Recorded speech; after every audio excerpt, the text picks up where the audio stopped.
about the history of Hyderabad state, merger of Hyderabad state into Indian Union, merger of Telugu speaking regions into one state, that is Andhra Pradesh, the gentleman's agreement, and also about 1969 agitation, the introduction part.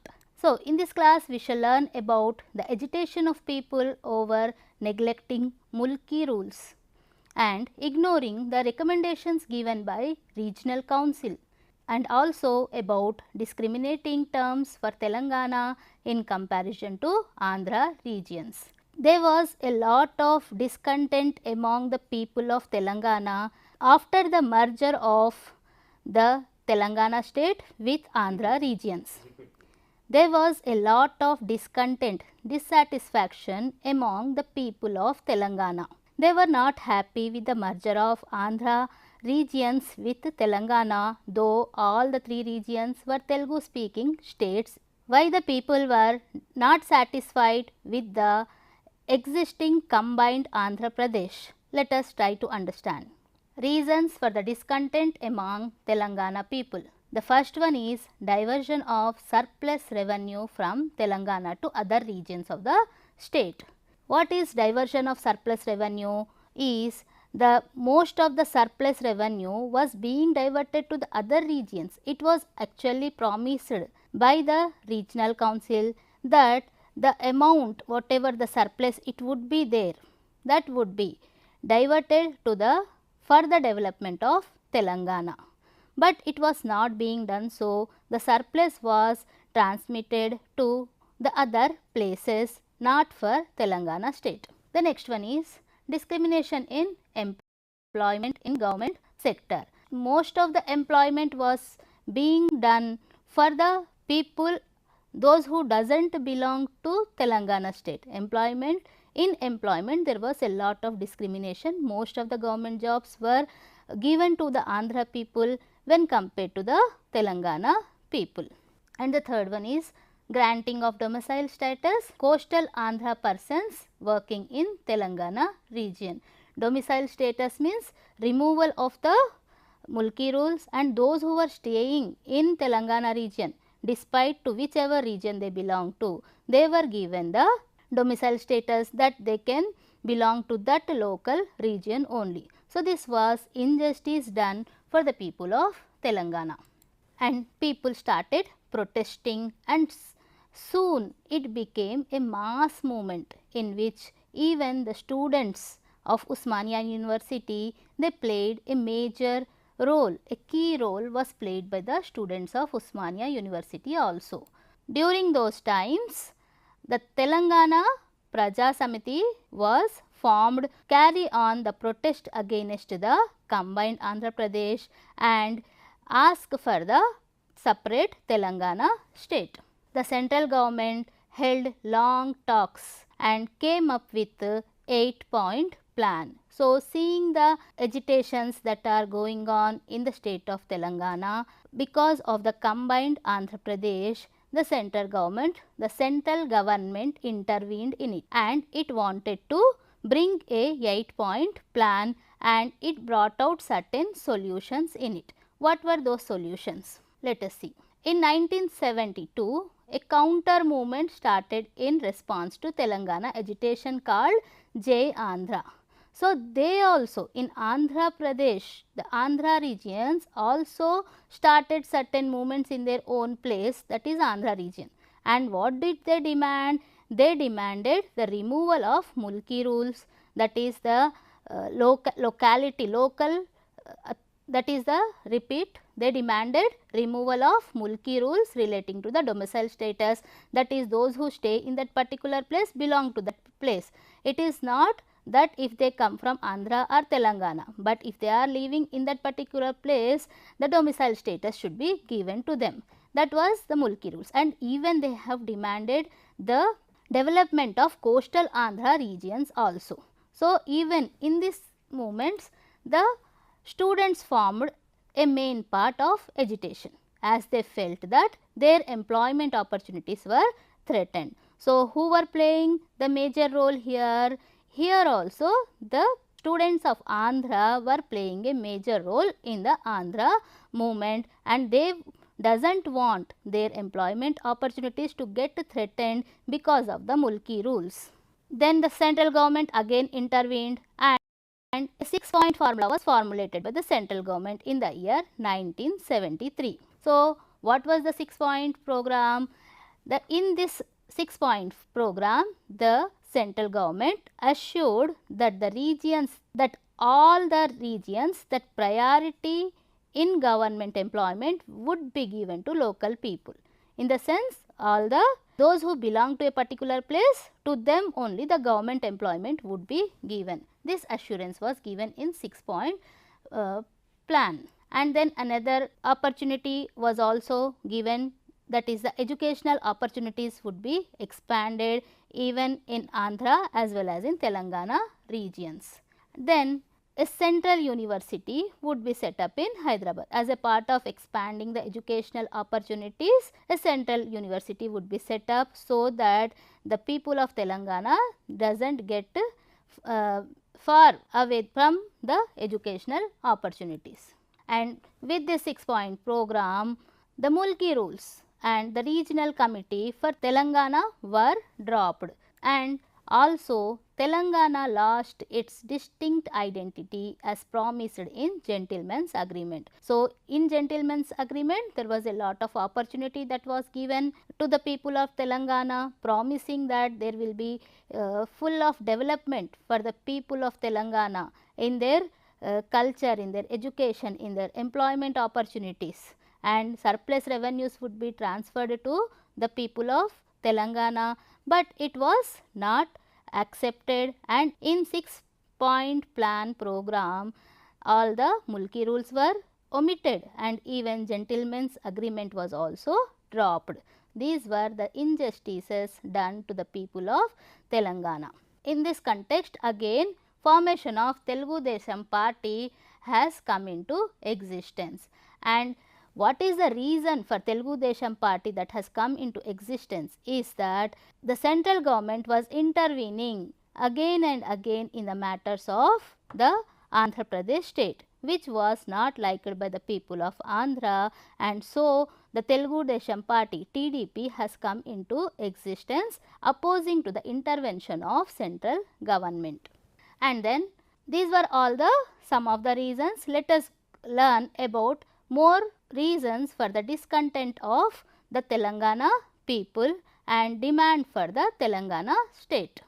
Many key points in Gentleman's Agreement were ignored, and also ignoring the recommendations suggested by regional committee formed for the development of Telangana. The most important thing is Gentleman's Agreement has been ignored completely. It was dropped, and the other thing is that RC, that is regional committee, which was formed for mainly the development of Telangana, it was also ignored. The recommendation given by the regional committee were ignored completely. From 1956 to 1990, many developmental activities took place in the state of Andhra Pradesh.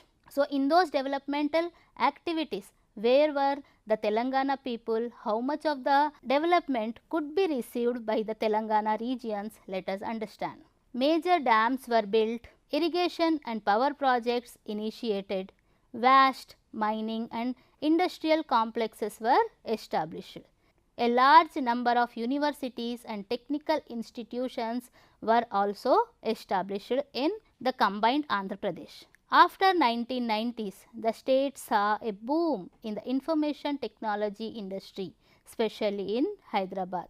So, what were the developments that have taken place? The major dams were built, irrigation, water supply, and also electricity, that is the power projects were also initiated. And even in mining sector and industrial sector also a lot of development has taken place. A large number of universities and technical institutions were also established, means educationally also there was a lot of development. After 1990s, the state could see a lot of development in the information technology industry also. But the people of Telangana felt that the development was very uneven. Its real benefit was going to other regions of the state and not for Telangana people. Though there was development in Andhra Pradesh. But where was the development actually taking place? It was mostly the people of Andhra Pradesh were getting benefited. It was an uneven developmental aspects that were going on. More concentration was there in the development of Andhra people and less for the Telangana people. These were the feelings of the Telangana people. And also they felt that the resources of Telangana region were not being used for the benefit of the local people. There were abundant natural resources such as the forested lands and even mineral resources were there in Telangana regions, because it was a plateau region and so many minerals were there in Telangana, and all those natural resources were also extensively utilized for the benefits of Andhra region. They were not used for the benefits of the Telangana people. So, these were all the complaints. Let us go further. Let us see the total cropped area in million hectares for Andhra and Telangana in the year 1955 and 1956 and even in the year 2006 and 7. How much growth percentage has improved in Andhra region and Telangana region? In the year 1955-56, 4.2 million hectares of the cropped area was there in Andhra region, and in Telangana it was 4.8 million hectares was the cropped area.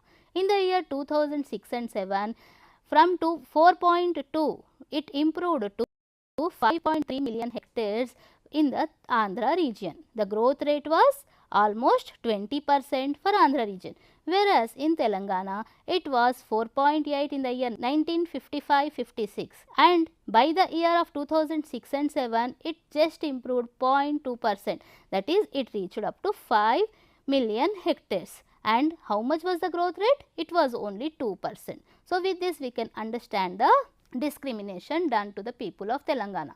Let us see further. Net irrigated area in lakh hectares, that is for Andhra Pradesh, it was 1955-1956 year 17 lakh hectares were irrigated, and in the year 2006 and 7 23 lakh hectares of land was irrigated. The growth rate was almost 135%, whereas in Telangana 7 lakh hectares in the year 1955 and 56 and 2006 and 7 19 lakh hectares was the irrigated area. So, growth rate was 257%. Why there was irrigation, that is groundwater extraction? Because there was no support to the people of Telangana through the canal irrigation. Net irrigated area in lakh hectares, it is Andhra region through wells 5 lakh hectares the land was irrigated, through canals 13 lakh hectares was the land irrigated, and tanks it was 2.5 lakh hectares through the tanks, and through the other sources, that is 2.5 lakh hectares of the land was irrigated in the year 2007. In Telangana, if we see the wells which irrigated the cropped area, the irrigated area, that is about 14 lakh hectares. Through canals it was 2.5 lakh hectares, and through the tanks it was 2 lakh hectares, and 0.5 lakh hectares is in the year 2007. So, what do you understand by this? So, you can see the major important source of irrigation, that is canals here. So, in Andhra region there were the government supported the canal irrigation system, and these canals were provided by the government itself to the irrigated land areas, whereas in Telangana only 2.5 lakh hectares land was irrigated through the canals. So, people have to spend huge amounts of money in extracting the groundwater from deep inside the soil. To the people of Telangana, it was more difficult for providing irrigation to their fields, whereas it was easy for the people of Andhra region. See, the irrigation. In Telangana, farmers dug costly expensive wells where the canal irrigation was provided by the government in Andhra region, whereas the people of Andhra were safer side.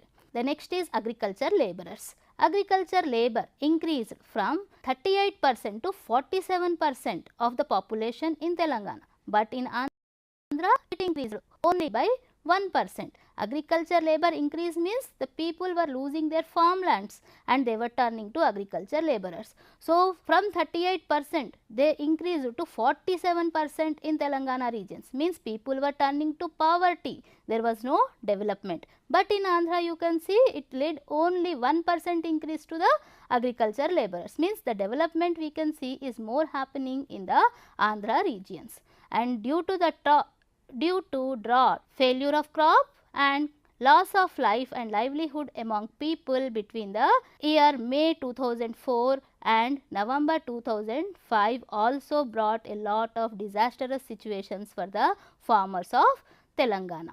And now let us study about the educational attainments in Telangana. The literacy rate in 2001 in Telangana was 53%, but in Andhra it was 63%, means most of the people were more getting the opportunities for education in the regions of Andhra when compared to Telangana. And during the same period, literacy rates were further less among the poor and socially deprived sections of Telangana. So, during the same period of 2001, who were mostly getting educated or becoming literates in Telangana? The rich people, whereas the poor people and socially deprived class of people, they were still becoming poorer, there were less educational opportunities to them, there was no development to the poor people in their lives. The total number of colleges in Telangana were 159.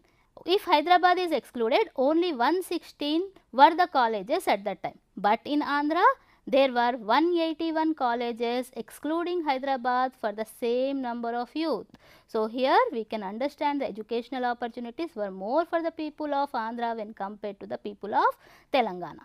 Grants for college education was about 93 crore rupees in Telangana, whereas in Andhra it was rupees 224 crores in Andhra. In addition to the uneven development, people of Telangana felt that they were culturally discriminated. So, not only in agriculture and not only in education, but also people of Telangana were being discriminated in cultures and traditions also. The coastal Andhra language was promoted as ideal language and the culture which belongs to Telangana was treated as backward. The history, the culture and the leaders of Telangana were not adequately represented in the school books. The folk deities and festivals of Telangana were ignored, while the festivals and the Sanskrit culture practices of the coastal regions were given prominence. In films too, depicted the population of Telangana as backward and crude. So, which is not the reality, but they were the people suffered mentally because of this discrimination. Rich people from coastal Andhra and outside began investing in a big way in purchasing land in Telangana, especially in and around Hyderabad city. The people who were rich, who belonged to coastal Andhra and the people even from other state, they invested in big way in purchasing the land from Telangana because Mulki rules were abolished. The RC regional committee was not working for the development of Telangana. There were no rules to stop the purchase of the land in Telangana. So, because of that, many people purchased the land in and around Hyderabad. This brought investment to the regions. The local people did not benefit much from this development, and in fact, they were losing control over their lands and also to the real estate developers. So, with this all investment, the rich people were getting benefited and the people of Andhra were getting benefited, and those who purchased the lands from in Telangana were getting mostly benefited, and the people who were the local people of Telangana, there was no much development to them, and in fact they were losing control of their own lands also to the real estate developers. Because of the poverty, they had to sell off their lands to the rich people. At the same time, the laborers and the poor farmers of Telangana were facing increasing pressure of different kinds. So, the laborers and the farmers, poor farmers, there was a lot of pressure over them. There was no proper irrigation, costly irrigation, and less land area under their control, and even they had to sell off their lands to the money lenders. Sometimes because they were unable to pay their loans, there was a lot of pressure over the laborers and the poor farmers. And the poor farmers also faced the limitations of agriculture production with little and depleting water resources. As I said, there was a lot of limitation to the agriculture production. They were unable to produce more quantity of the production. Poor farmers faced the limitations of agriculture production. There was lot of limitation for the agriculture production. They were unable to produce more amount of crop with little and depleting. What is the reason for them not to produce more? Because there was little land with them when compared to the other regions, and even depleting water resources. Water resources were also getting depleted. Lesser water resources were there to the poor farmers. And the artisans, manual laborers, they were also facing the problems of decline in the demand for their produce. Those who do the menial works, they were called as artisans. So, they faced the problem because their demand for their produce and even the depletion of the sources of raw material like bamboo and wood. So, the artisans, those who are the craft people, those people's products were not, whatever they have made, they were not being purchased. The raw material was also getting depleted, the raw material such as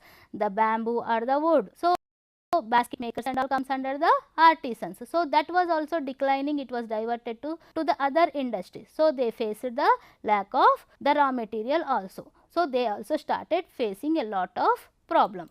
Many traditional services communities, many traditional services caste like washermen and nomadic communities too felt the pressure of declining demand for their services and loss of livelihood. The traditional services such as the washermen or the Nai Brahmins, and those are all people who also started facing the pressure because there was less demand for their services, and if their services are not in demand, they started losing their livelihood. That is, their days were passing very hard. They were unable to get the 3 times food, they were deprived and they were entering into the poverty. So, these are all the various reasons why people demanded a separate Telangana state, because the discrimination was done more to the people of Telangana, and they demanded a separate state so that they can develop,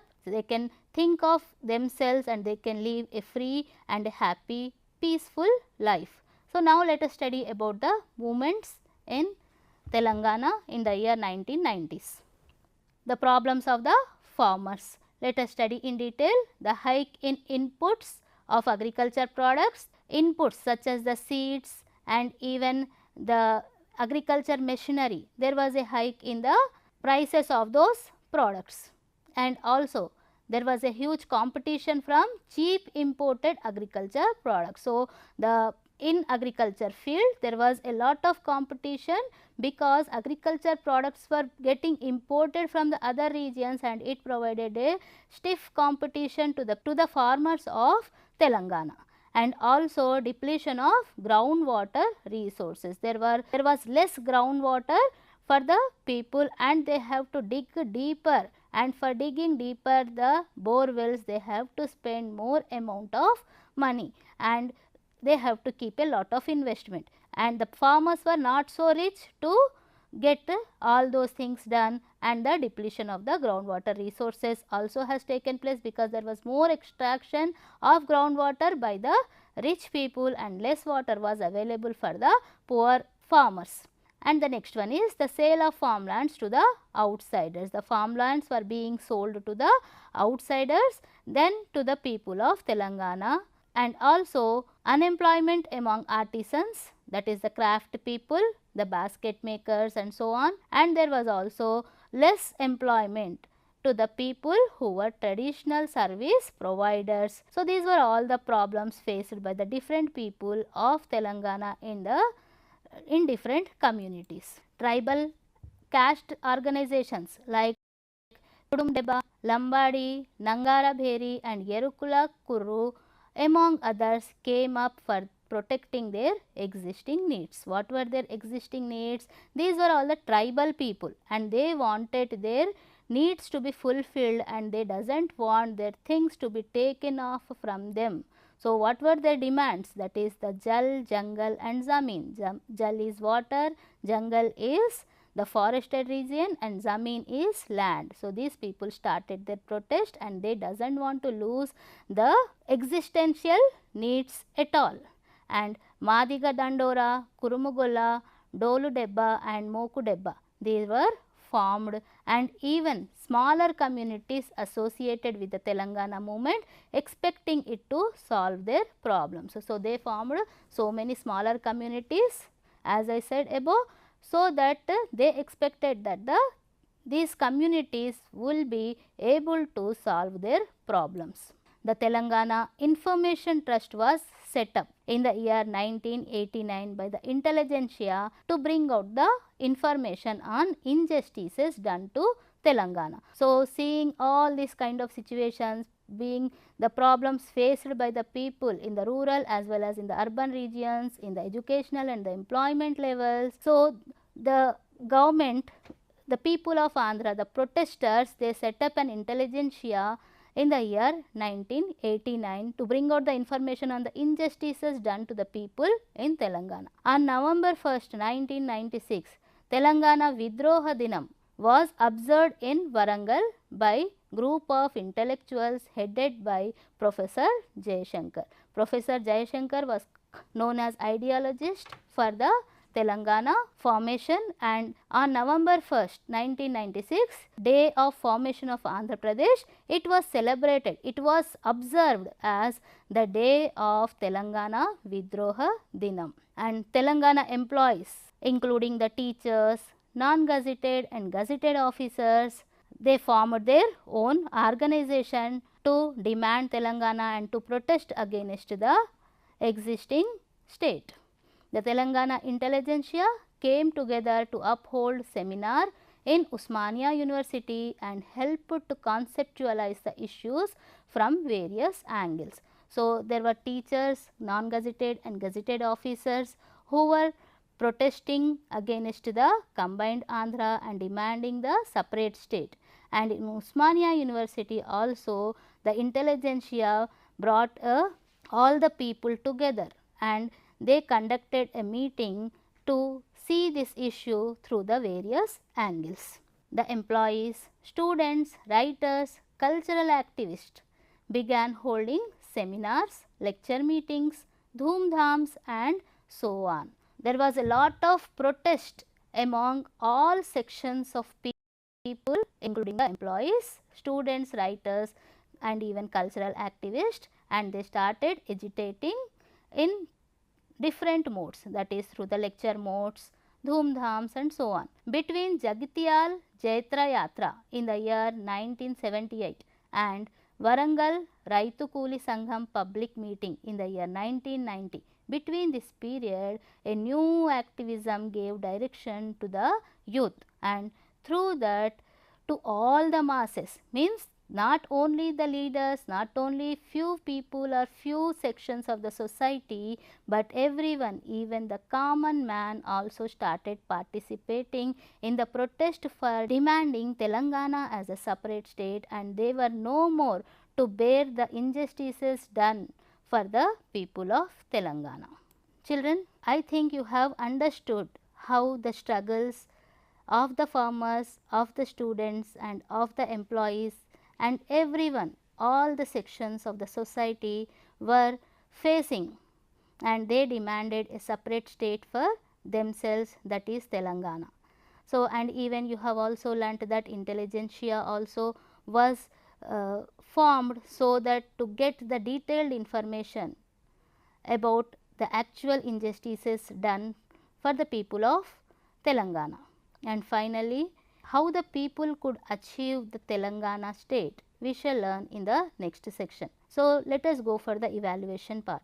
The first question is, what are the main festivals celebrated in Telangana? The second one is, make a list of films which represented the people, language and culture of Telangana. The third one is, the city of Hyderabad was very large and prosperous. Why do you think people of Telangana were not satisfied with it. So, these were the questions. You need to write the answers for it. Read the textbook carefully and try to answer these questions. Children, I hope you have understood the second part of the lesson. For better understanding of the concepts, solve the worksheets. Please visit the official site of SIET for the worksheets. Children, we have come to the end of the class, and I hope you have understood this part of movements for the formation of Telangana state in a better way. We will go further in the third part of this lesson, that how actually the dream of formation of the Telangana state has been actualized. We shall learn in that third part. Let's meet in the next session, children. Until then, take care. Thank you.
Doctor B R Ambedkar open university అర్థశాస్త్ర విద్యార్థులకు స్వాగతం. ఈనాటి పాఠ్యాంశమైనటువంటి సూక్ష్మ చిన్న తరహా గ్రామీణ పరిశ్రమలు, వాటి ప్రాధాన్యత అనే అంశాన్ని గురించి తెలుసుకుందాం. భారతదేశం లాంటి అభివృద్ధి చెందుతున్న దేశంలో భారీ పెట్టుబడుల ఆవశ్యకత ఉన్నప్పటికీ పెట్టుబడుల లేమి కారణంగా స్థానికంగా లభించేటటువంటి వనరులతో తక్కువ పెట్టుబడితో అత్యధిక ఉత్పత్తిని సాధిస్తూ ఎక్కువ మందికి ఉపాధి అవకాశాలు కల్పించే గ్రామీణ చిన్న తరహా పరిశ్రమలను స్థాపించడం ఎంతైనా ముదావహం. ఈనాటికి దాదాపు 60-70% జనాభా వ్యవసాయమే ప్రధాన వృత్తిగా ఉన్నటువంటి మన భారతదేశంలో స్థానికంగా లభించేటటువంటి వనరులను ఉపయోగిస్తూ నిరుద్యోగ సమస్య తగ్గించడంలో భాగంగా తక్కువ పెట్టుబడులు ఉన్నటువంటి స్థితిలో చిన్న తరహా పరిశ్రమల యొక్క ప్రాధాన్యత ఎంతగానో ఉంది. అంతేకాకుండా వ్యవస్థాపనకు ప్రాధాన్యతనిస్తూ ప్రాంతాలను సమానంగా అభివృద్ధి చేయాలనే లక్ష్యంతో చిన్న తరహా కుటీర పరిశ్రమలను నేటికి మన ప్రభుత్వాలు అభివృద్ధిపరచడానికి కృషి చేస్తూనే ఉన్నాయి. అయితే స్మాల్ ఈజ్ బ్యూటిఫుల్ అన్నట్టుగా కేంద్ర రాష్ట్ర ప్రభుత్వాలు గ్రామీణ కుటీర పరిశ్రమలనే జీవనోపాధిగా ఎంచుకున్నటువంటి ప్రజల యొక్క శ్రేయస్సు దృష్ట్యా స్థానిక వనరులతో ఉపయోగించి ఆర్థికాభివృద్ధిలో కీలక పాత్ర పోషిస్తున్నటువంటి సూక్ష్మ చిన్న తరహా గ్రామీణ పరిశ్రమల ప్రాధాన్యత మన ఆర్థిక రంగంలో ప్రముఖంగా కనబడుతుంది. వీటిని మనం చిన్న తరహా పరిశ్రమలు అంటాం, వీటిని మనం గ్రామీణ పరిశ్రమలుగా భావిస్తాం. వీటి యొక్క విభజన ఏ విధంగా ఉన్నది అని కనుక పరిశీలించినట్టయితే చిన్న తరహా పరిశ్రమలను పెట్టుబడి దృష్ట్యా వర్గీకరించవచ్చు, మరియు దాంట్లో పనిచేస్తున్నటువంటి కార్మికుల దృష్ట్యా వర్గీకరించవచ్చు. ముఖ్యంగా ఏ యంత్రాన్ని ఉపయోగించకుండా 100 మంది శ్రామికులు పనిచేస్తున్నటువంటి పరిశ్రమలను చిన్న తరహా పరిశ్రమలుగా మనం భావించాలి. లేదా యంత్రాలను ఉపయోగించినట్టయితే 50 మంది శ్రామికులను పనిలో ఉంచి ఉత్పత్తి చేపట్టేటటువంటి సంస్థలను కూడా చిన్న తరహా పరిశ్రమలుగా వర్గీకరించవచ్చు. అయితే ఈ వర్గీకరణ ఇంకొక రకంగా చెప్పినట్టయితే సనాతనమైనటువంటి గ్రామీణ కుటీర పరిశ్రమలుగా కూడా చెప్పొచ్చు. ముఖ్యంగా ఖాదీ, హస్తకళలు, చేతి వృత్తులు, పీచు పరిశ్రమ లాంటి సనాతనంగా వచ్చేటటువంటి గ్రామీణ పరిశ్రమలు ఒక పక్క, మరొక పక్క ఆధునిక సాంకేతిక పరిజ్ఞానాన్ని ఉపయోగిస్తూ భారీ పరిశ్రమలకు అనుషంగికంగా అంటే యాంగ్జిలరీ ఇండస్ట్రీస్గా చెప్పబడేటటువంటి పరిశ్రమలను మనం చిన్న తరహా పరిశ్రమలుగా కూడా భావించవచ్చు. ఉదాహరణకి ఎలక్ట్రానిక్స్ పరిశ్రమ మరియు టీవీ మొదలైనటువంటి పరిశ్రమలను చిన్న తరహా పరిశ్రమలుగా భావించవచ్చు. భారీ పరిశ్రమలకు చిన్న చిన్న యూనిట్ల ద్వారా యంత్ర పరికరాలను ఉత్పత్తి చేయడంలో సహాయపడే పరిశ్రమలు, ఆధునిక పరిశ్రమలు కూడా ఈ చిన్న తరహా పరిశ్రమల కోవలోకి వస్తాయి. అయితే వీటి పెట్టుబడి పరిమాణాన్ని కనుక చూసినట్టయితే మొదట 5 లక్షల లోపు ఉన్నటువంటి పరిశ్రమలను చిన్న తరహా పరిశ్రమలుగా భావించడం జరిగింది. కానీ కాలానుక్రమంగా వీటి యొక్క పెట్టుబడి పరిమితిని పెంచుకుంటూ పోయాం. ఇప్పుడు 5 కోట్ల పెట్టుబడి వరకు ఉన్నటువంటి పరిశ్రమలను చిన్న తరహా పరిశ్రమలుగా మనం చెప్పుకోవచ్చు. అయితే చిన్న తరహా పరిశ్రమల అభివృద్ధి కోసం స్వాతంత్రం వచ్చిన పిదప 1947లో చిన్న తరహా పరిశ్రమల అభివృద్ధి బోర్డును ఏర్పాటు చేయడం జరిగింది. అంతేకాకుండా మొట్టమొదటిసారిగా నాన్ కాంగ్రెస్ గవర్నమెంటు ఏర్పడ్డప్పుడు 1977లో జనతా పార్టీ చిన్న తరహా కుటీర పరిశ్రమలకు అధిక ప్రాధాన్యతను కల్పిస్తూ 500 వస్తువులను చిన్న తరహా పరిశ్రమలకు కేటాయించడం జరిగింది. దాని యొక్క ప్రధానమైనటువంటి ఉద్దేశం ఏంటంటే చిన్న తరహా కుటీర పరిశ్రమలు పెద్ద పరిశ్రమల పోటీని తట్టుకోలేవనే ఉద్దేశంతోనే ఈ కొన్ని వస్తువులను 500 వస్తువులను రిజర్వ్ చేయడం జరిగింది. అయితే తర్వాత కాలంలో వాటిని రిజర్వ్ చేసి ఇప్పుడు కేవలం 139 వస్తువులకు పరిమితం చేయడం జరిగింది. అయితే ఈ చిన్న తరహా కుటీర పరిశ్రమల వల్ల ఆర్థిక వ్యవస్థలో ఎలాంటి ప్రయోజనాలు ఏర్పడతాయి అని మనం చూసినట్టయితే ముఖ్యంగా వీటిని లేబర్ ఇంటెన్సివ్ టెక్నిక్స్ అని అంటాం, లేదా శ్రమ సాంద్రత పరిశ్రమలుగా కూడా మనం భావించవచ్చు. సాంఘిక న్యాయం దృష్ట్యా కావచ్చు, లేదా స్థానిక వనరులను సద్వినియోగం చేసుకోవడంలో కావచ్చు, లేదా అన్ని ప్రాంతాలను బ్యాలెన్స్డ్ రీజనల్ డెవలప్మెంట్ అంటారు. అంటే అన్ని ప్రాంతాలను సమానంగా అభివృద్ధి చేయాలనే లక్ష్యం దృష్ట్యా కావచ్చు, చిన్న తరహా కుటీర పరిశ్రమల యొక్క స్థాపన, వాటి యొక్క ప్రాముఖ్యత ఎనలేనిదని మనం చెప్పుకోవాలి.